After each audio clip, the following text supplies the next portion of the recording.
Hey class, this is Tyler, and I just want to make a short video, or maybe not so short video, on the World Trade Organization. As you know, we had some class cancellations for weather, we had some class presentations, and we weren't really able to talk about the World Trade Organization in as much detail as I would have liked. And because global trade and because the World Trade Organization is important to international development, I wanted to talk about it. So Faith was giving a really great presentation last class on multinational corporations, right? These corporations or these groups of corporations that are really fundamental to this new globalized economy that we have. These are actors that have sites in many different places. They trade in goods and services in many different locations. Some of them are absolutely massive, right? Some of these biggest multinational corporations earn billions and billions of dollars in profits every year. They have tens of thousands of staff. They have offices all over the place, and they're basically dominant players. Some people argue that multinational corporations are more important to global politics, more important to international development, more important to poverty alleviation than any government, the United Nations, the World Bank, or the IMF. And some people really champion multinational corporations, right? They say, listen, these are actors that are experts.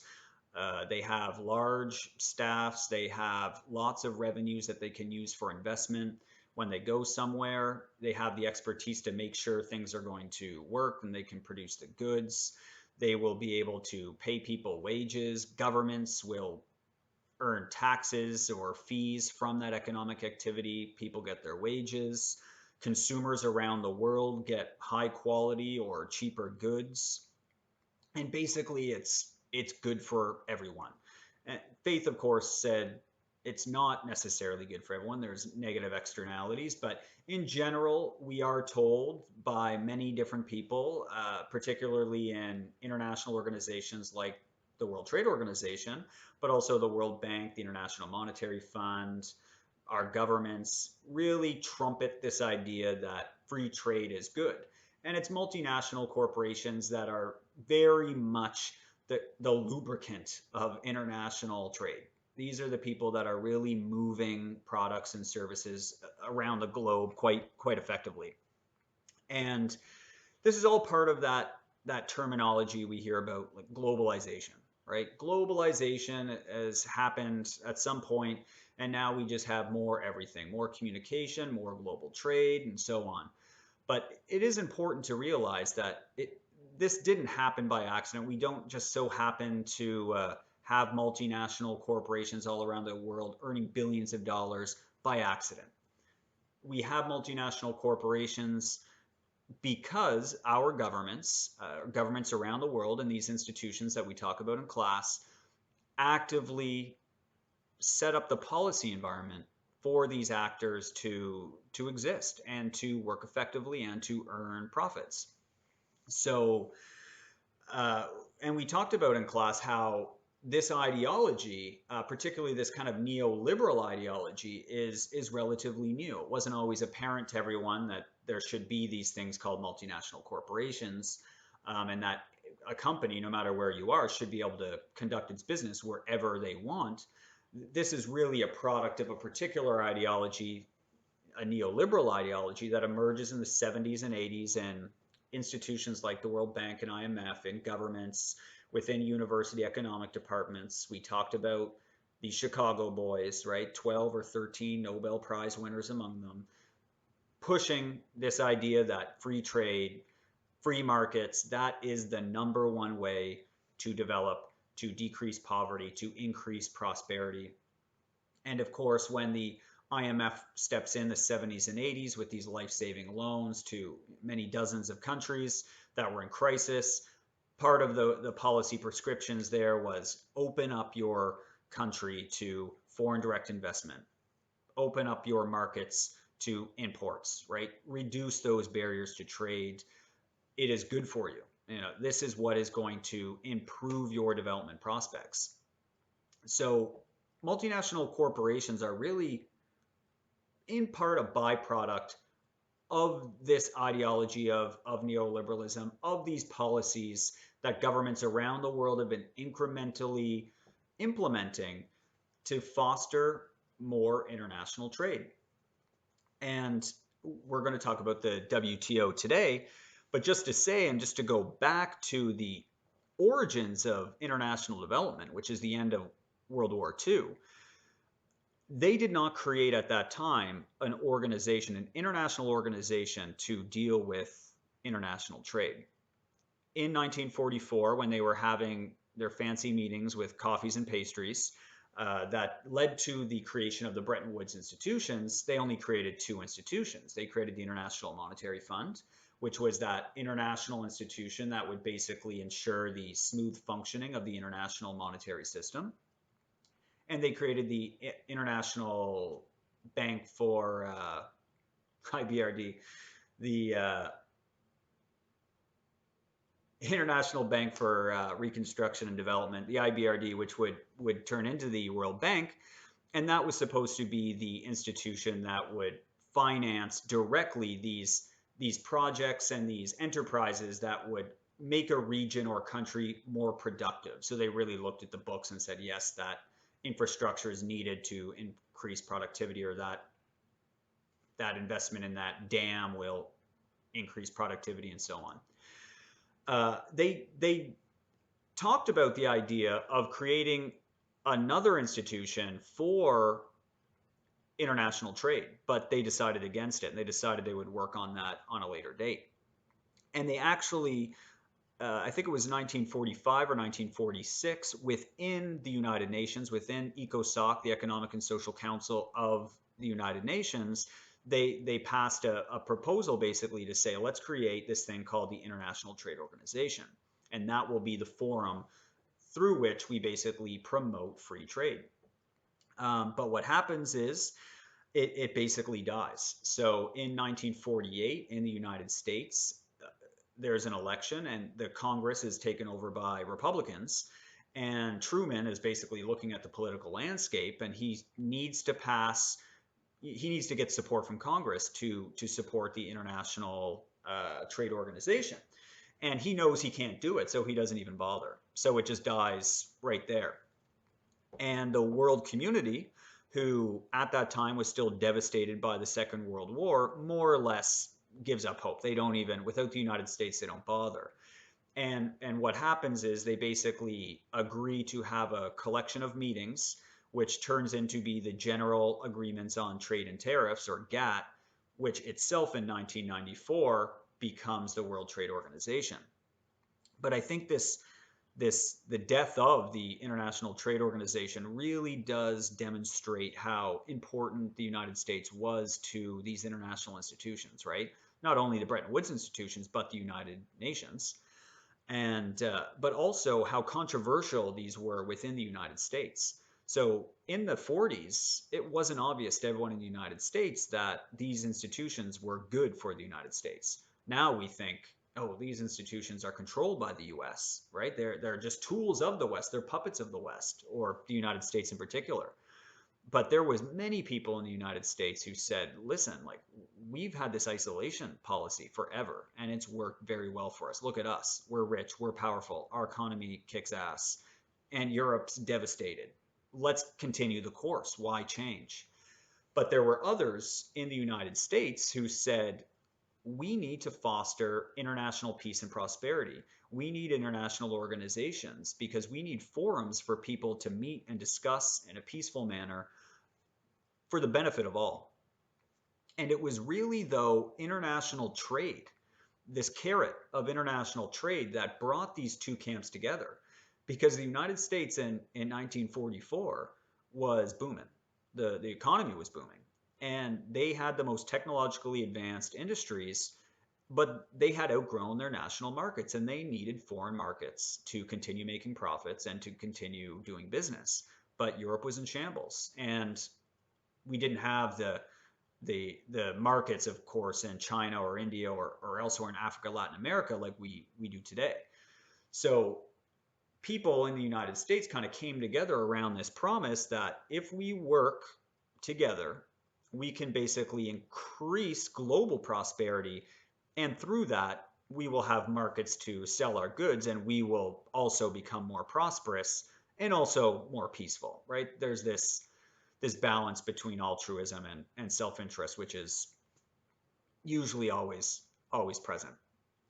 So again, it's also interesting because we've learned in this course about economic history, right? And how free trade, Ha-Joon Chan has a really awesome article, the debating or dismissing this official history of capitalism, this narrative that we have learned sometimes in our introductory economics courses, or we just learn through wherever we learn it, that the West becomes very rich and prosperous because of free trade, right? Capitalism and free trade make the West the powerful place that it is today. And Chang says this is baloney. Free trade was only promoted by the UK in the 1850s and onward, after their economies were already so rich and prosperous that they were effectively using free trade policies as a way to break open markets so that their economy could continue to grow and prosper. Don't bark, boys, with these dogs here. So, and Chang says, he's like, if you look at the way that Britain, the United States, Germany, European countries really developed in practice, it wasn't from free trade, it was from very protectionist policies. But again, in 1940s, the world is a very different place, and the United States is in this position where now they are looking at the world. They want to start promoting a free trade agenda, and they're looking at the world to kind of jump on board. But part of that price they need to pay is an investment in these international organizations, investments in major loans for the reconstruction of Europe and later the rest of the world. So it's not free, it's not cheap, but they basically embark on this journey nonetheless. Sorry, just needed to move because of the sun. So let's get into the GATT, which does eventually become the international organization known as the World Trade Organization. So in 1947, they have what they call the Geneva Round, and this leads to the creation or the formalization of the General Agreements on Trade and Tariffs, or the GATT. And GATT really just refers to a series of meetings or a series of what they call rounds, 8 rounds in total. And these 8 rounds actually equal many different meetings where member states, what they called contracting parties, sat around tables and tried to foster the liberalization of global trade. By that, I mean they tried to find areas of agreement where they could, or sectors or goods that they could all agree to reduce tariffs and other trade barriers on. So the first round in 1947, that's the Geneva Round, where they actually formalized the GATT and they established the rules and procedures and so on. And the last round was the Uruguay Round that lasted from 1986 all the way till 1994, which actually led to, among other things, the Marrakesh Agreement, which led to the creation of the World Trade Organization. But in general, all these meetings in between in the 50s, 60s, 70s, 80s, and so on were very specific meetings. Like, they would go through lists and they would try to come to agreements on where they could reduce barriers. And they did so effectively over the course of many meetings over many years. One of the key principles of GATT was that of non-discrimination, and this is really important. It still continues in the WTO today. But all that to say is that the rules that they were supposed to make, or the agreements that they came up with in GATT, were supposed to apply to all, rich and poor countries alike. So when they made an agreement, every single country around the table was supposed to basically follow that agreement. So that's very fundamental. It wasn't necessarily 100% effective, but it is one of the main principles of GATT and the WTO today. So these member states, they're also looking at not just tariff barriers, but other things, right? They're trying to create a framework to make trade freer. So that includes other things like you can removing any restrictions on the movement of goods in countries. So you can't make rules to say, oh, because I'm in Pakistan, that Indian truck can't drive around here, right? You can't have crazy rules and regulations at the borders relating to import. You can't make it too complicated for people to figure out, how to import or export in your country. And you also cannot provide subsidies to your local industries. And this is actually a really important one because at the end of the day, pretty much every country in the world has some form of protectionism or some kind of subsidy that they're providing to local industries. And this is actually a major, major reason why the WTO today in the Doha round is having a lot of difficulties moving forward on certain issues because countries, primarily the United States and the European Union, don't want to eliminate agricultural subsidies. But the point remains is that this organization is supposed to, on the whole, reduce any barriers to global trade. I should say that there are some exceptions to the non-discrimination principle. They do allow, in some cases, particularly for low and middle income countries, to have some exceptions. There's exceptions in case of national security or for health and safety reasons, and there's other exceptions. But in general, there is this non-discriminatory principle that applies to GATT and today with the WTO. There's also another really important thing in the GATT that exists to this day in the WTO, which is the dispute resolution mechanism. So these are found in Articles 22 and 23 of the WTO. And basically, this is a dispute resolution mechanism. So it allows states to bring grievances into the body to say, country X is basically limiting our ability to conduct our business. And we want the GATT or WTO to look at this case and tell us what to do. And so the GATT WTO can look at the case and then provide a ruling and hopefully get the parties to act accordingly, according to the agreements found in GATT and the WTO. So the GATT, as it existed in the 60s, 70s, and 80s was effective in reducing barriers. It was effective in promoting trade. And of course, it wasn't alone in this mandate. We talked about in class how the IMF and the World Bank, this was a multi-pronged approach. Many different actors were fostering this agenda, but it was really within the GATT where you have the paperwork, right? You have the agreements being made in detail to say this will be reduced. This area, this good, this service will be reduced by this much. At the same time, by the 80s, people were starting to say, we need something more than the GATT. We need an international organization like the World Bank, like the International Monetary Fund. We need something with more teeth because these agreements are getting bigger.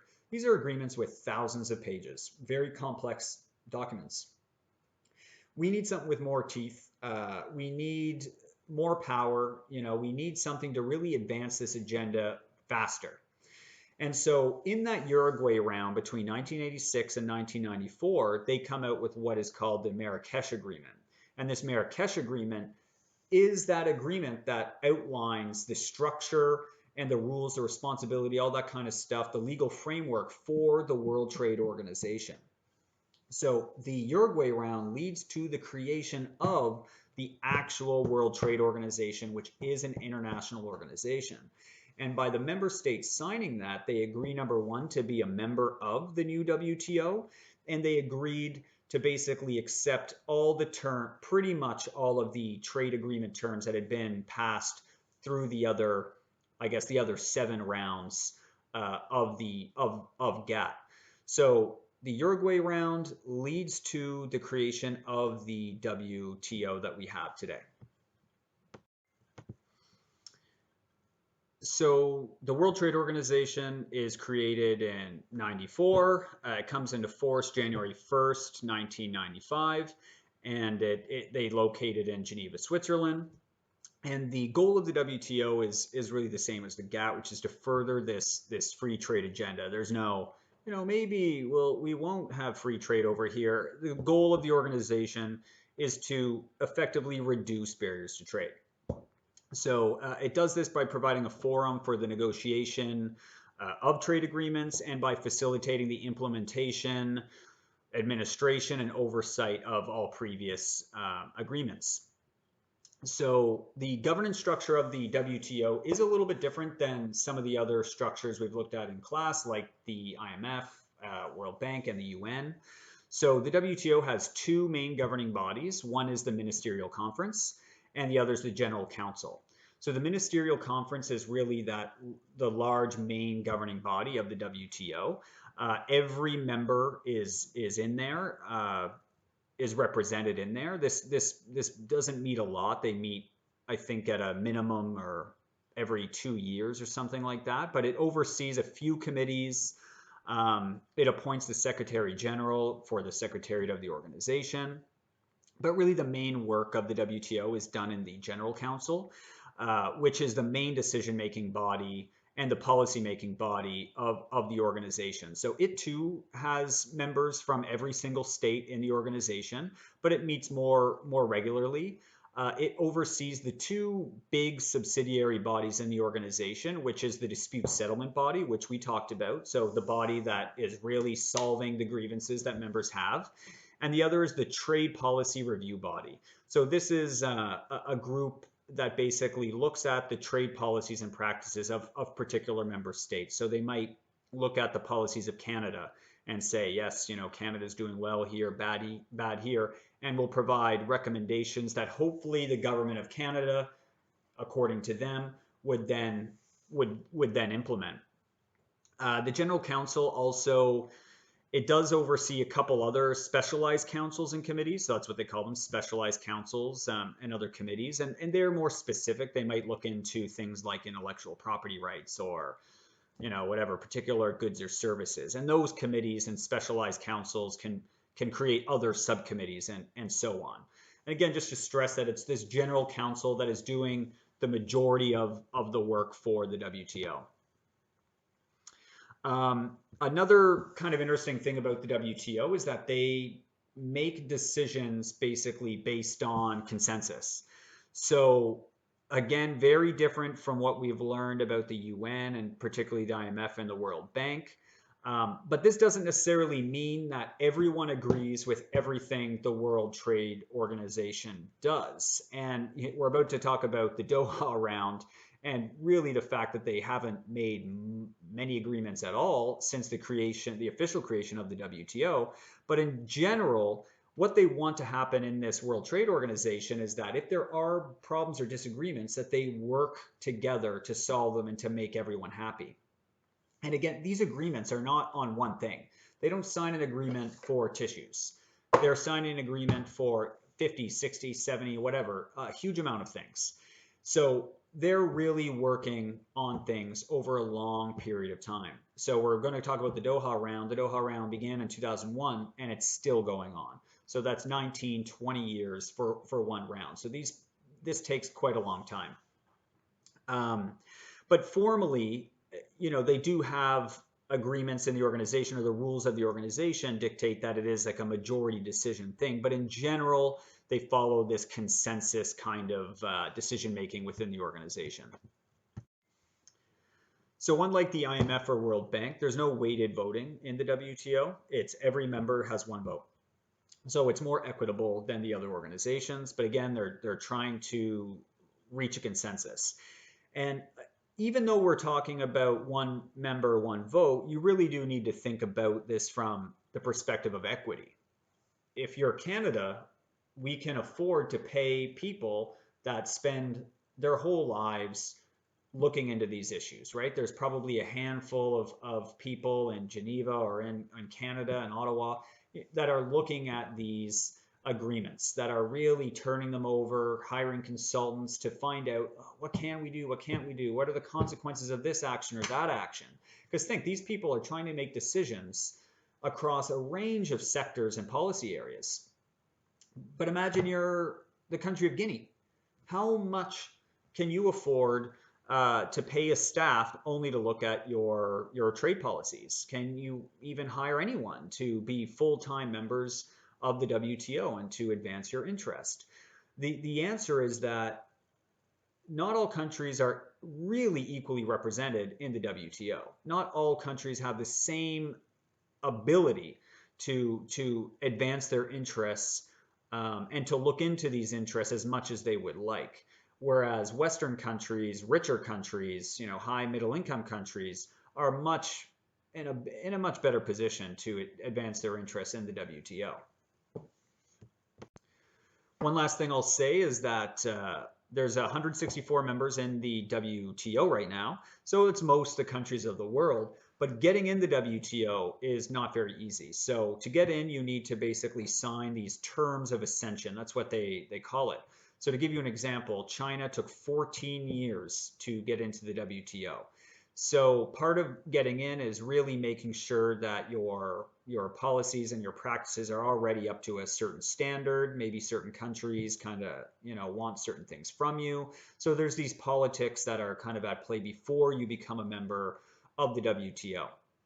But all that to say is that there's really only 20, 25 countries left in the world that have not become a member of the WTO. I got Mr. Bam here is being a little bit annoying, so I'm just going to hold him for a bit. So let's talk about the most recent events at the WTO, and that's basically the Doha Round. So in 2001, you have the introduction of the Doha Round. That's the same year that China becomes a member of the WTO, and they also call this the Doha Development Round. So this is the current round. So they have not made any progress or any new agreements since 1994, since the actual founding of the WTO. They haven't really created any comprehensive trade agreements in the WTO. That being said, there still has been a global reduction in trade barriers, and there's been an increase in the volume of global trade. But this is largely a product of side agreements, right? Bilateral and multilateral agreements that are being forged outside of the confines of the World Trade Organization. So, we'll come back to that in a little bit. But basically, the Doha Round or the Doha Development Round, again, development. Just keep in mind the things we've talked about the last couple of weeks, right? In 1990, the Human Development Report comes out, and these ideas about moving away from these really strict market development ideas or mantras towards more human-centered and sustainable ideas about development. So the Doha Development Round, people start talking a little bit more about inclusion, about poverty reduction, about the particular needs of low and middle income countries, but at the same time, still in the context of fostering trade liberalization.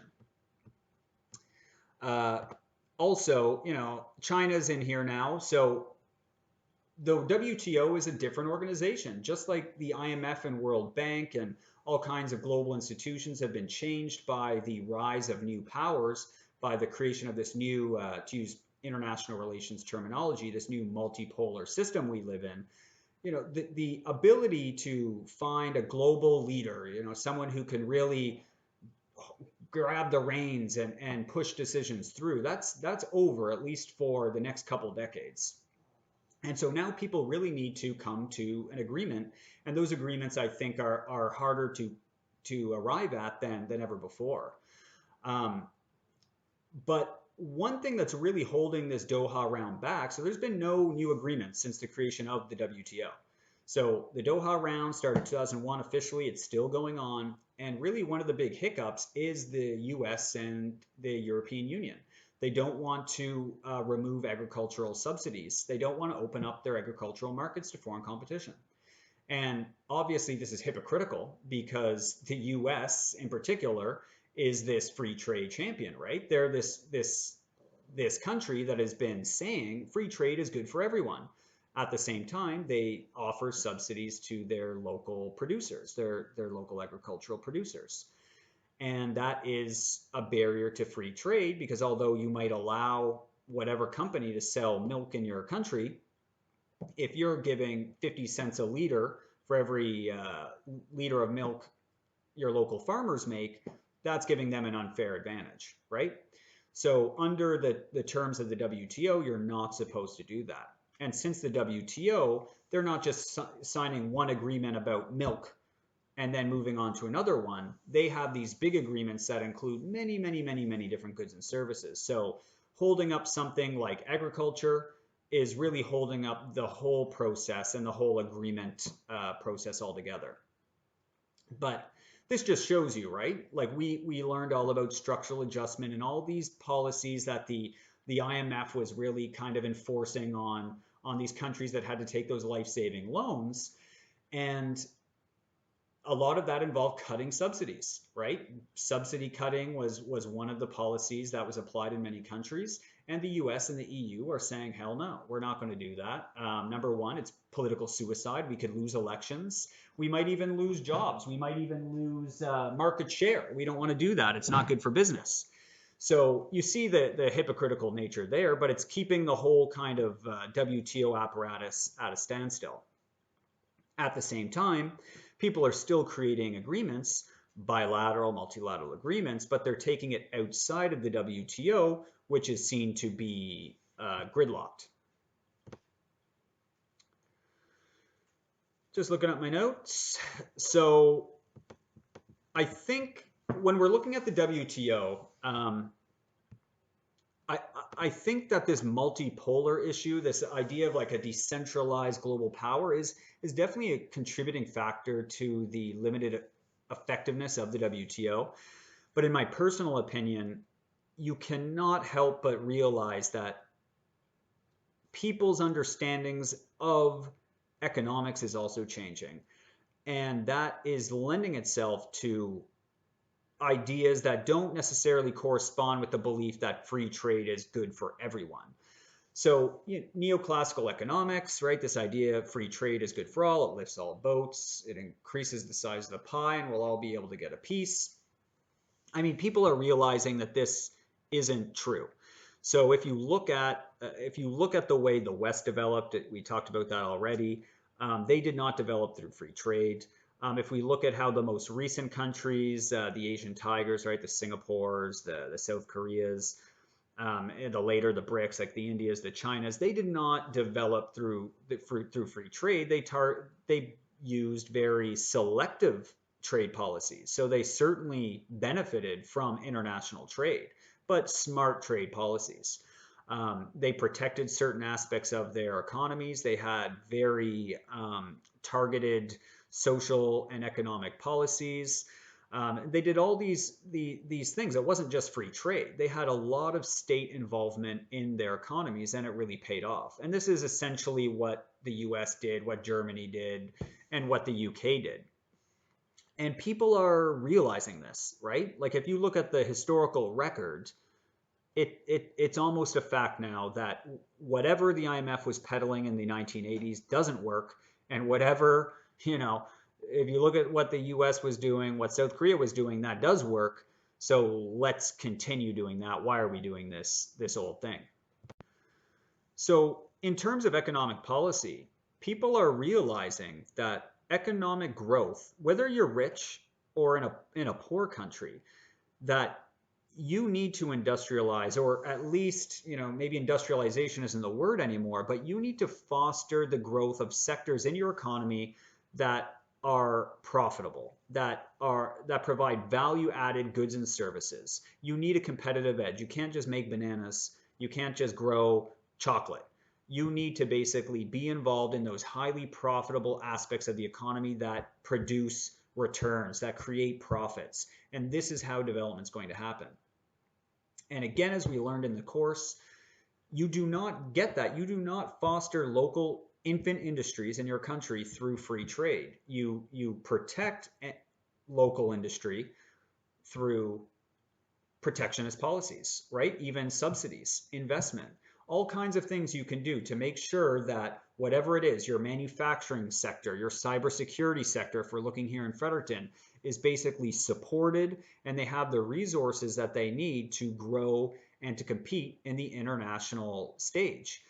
And countries are realizing this. So they're really trying to walk a fine line. Yes, they want to benefit from markets around the world. They realize they need markets around the world, but they also realize that their companies are not going to be able to compete or grow to get to a situation where they can compete without some kind of state intervention or some kind of protection to help them get to that level.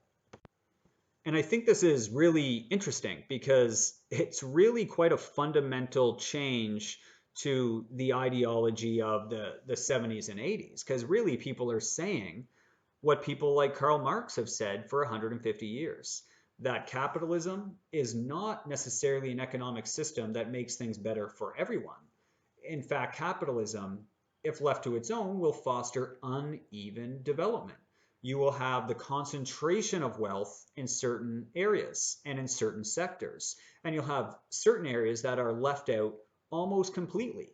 So this idea that, free trade just somehow creates prosperity for everyone is ridiculous, and people are realizing it. Yet they are still pursuing capitalist market policies, trying to mitigate as much as possible the negative consequences. And that means that they don't want to work within the WTO. They want to make bilateral, multilateral trade agreements that are beneficial for them. They don't want to go to the table with 180 countries when people are going to ask them to eliminate, subsidies to whatever sector. They want to make those agreements that give them everything they want. So I really think that given the understanding that people have of economic development today, that you need to foster, you need to protect certain industries, you need to have a competitive edge in something, really is tying the hands of the WTO, and it will for quite some time. Since I'm making a YouTube video or a video, if you want to learn more about economics online on YouTube, check out Richard Wolff's channel. He's a really great economist, and he's also a professor, and he really talks about these issues in a really awesome way that I think the class would really enjoy. So go check him out. I'm pretty much near the end of this video. Just looking at my notes here. Yeah, so I guess just some things to keep in mind, that, this WTO still exists as an international organization. Its goal is still to foster trade liberalization, free trade. But at the same time, countries are taking this kind of issue away from them and negotiating on their own terms outside of the WTO. And it's not necessarily a guarantee that countries will return to the WTO with anything resembling enthusiasm. We also didn't talk about in this video, like, does global trade and free trade actually contribute to global development or decreases in global poverty?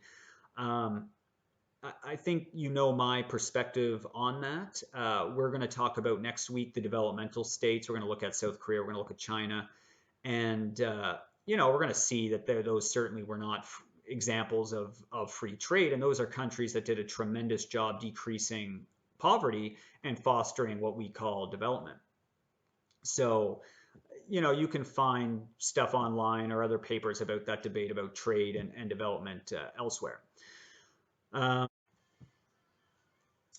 So that's it for me on the World Trade Organization. We can talk about it more next week, obviously. So I hope you have a good long weekend, and I'll see you later. Thanks a lot. Bye.